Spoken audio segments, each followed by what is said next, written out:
J'ai toujours cherché la vie, mais la vie m'a cherché aussi, a été assez difficile. Ça me rapporte en 1993 où, justement, ma vie de maman et de femme a basculé. 3 ans auparavant, j'avais eu mon 5e enfant. J'étais épuisée, une dépression postpartum, fatiguée dans mon corps, dans mon esprit. J'essayais de retrouver un sens à qui j'étais, où j'allais. La dépression avait sabré dans ma famille. Ça a été très difficile pour mon mari. Pour moi aussi, évidemment, pour mes enfants. Et ça s'est soldé par un divorce que j'ai eu beaucoup, beaucoup de mal à accepter, si c'est quelque chose d'acceptable. Et pour gagner ma vie, je travaillais comme intervenante auprès de femmes qui avaient été agressées sexuellement. Et ça m'a rappelé que moi aussi, je l'avais été à l'âge de 8 ans. Je venais d'une famille avec un père assez dysfonctionnel, insécure, violent verbalement, violent parfois physiquement, un grand-père incestueux, et je portais les conséquences de tous ces abus-là sans trop le savoir. Plus je les identifiais, plus ma souffrance, ma détresse était grande. Et je me suis retrouvée après 10 ans de travail et le soin de mes 3 derniers enfants comme famille monoparentale. Je me suis retrouvée en arrêt de travail. Je m'isolais, il n'y avait plus rien qui avait du sens. J'avais eu quelques relations amoureuses qui m'avaient emmenée dans encore plus de détresse. Et seule à la maison, une journée, pendant des mois, j'avais lu les psaumes et un ami m'avait prêté la vie de David. Et je l'en remercie maintenant parce qu'à travers la lecture de la vie de David, une phrase m'a accrochée.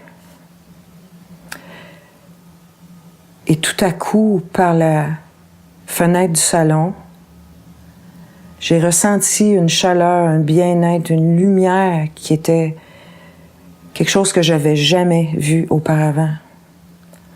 Et une voix douce qui me parlait et qui me demandait « Qui es-tu? Qui dis-tu que je suis? » Et j'avais répondu « Tu es le roi.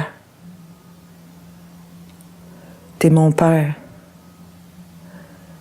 J'avais de la difficulté avec la relation père-fille. Et cette même voix m'a dit encore tendrement, « Si je suis ton père, qui es-tu?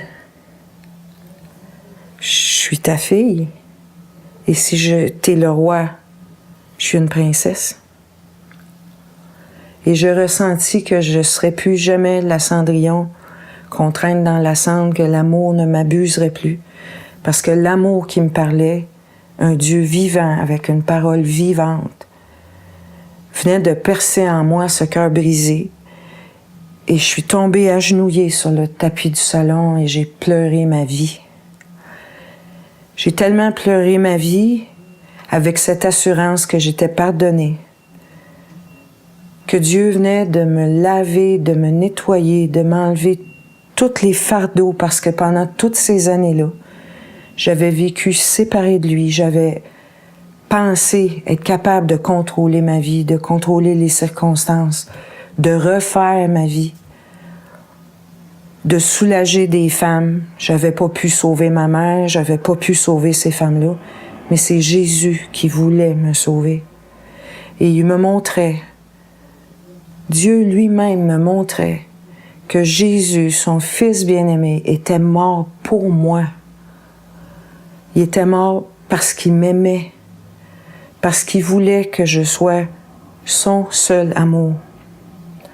Il voulait être mon seul amour, mon bien-aimé, celui à qui je peux me confier, celui en qui je trouvais de la compréhension, une fidélité sans borne. Jamais lui ne me trahirait. Il a pris toutes les blessures de mon passé et d'un coup, j'ai senti que j'étais guérie. Bien sûr, par la suite, il y a eu d'autres guérisons, il y a eu d'autres délivrances. Mais là, j'avais trouvé le sens de la vie, j'avais trouvé le sens de l'amour. Et cet amour-là ne m'abuserait plus jamais. Je travaille maintenant comme ouvrière. J'ai laissé tout ce qui pouvait faire entrave entre moi et lui. Je travaille maintenant comme ouvrière dans un refuge où des personnes comme moi qui avaient des vies abîmées, des mal-être, des vides intérieurs, peuvent maintenant être soutenues pour avoir un temps d'amitié avec Dieu. Et c'est le seul qui peut changer nos cœurs. C'est le seul qui peut vraiment guérir et consoler complètement. C'est le seul qui peut nous amener à la vie, parce que sa promesse, c'est celle de la vie éternelle. Et je l'attends, et il m'attend. Et ça, c'est la plus belle espérance, la plus belle paix, la plus belle joie que je peux avoir dans ma vie. Et merci, précieux Jésus, parce que tu m'as sauvé la vie. Et tu veux sauver la vie de toutes les personnes qui, comme moi, étaient perdues. Merci, Jésus.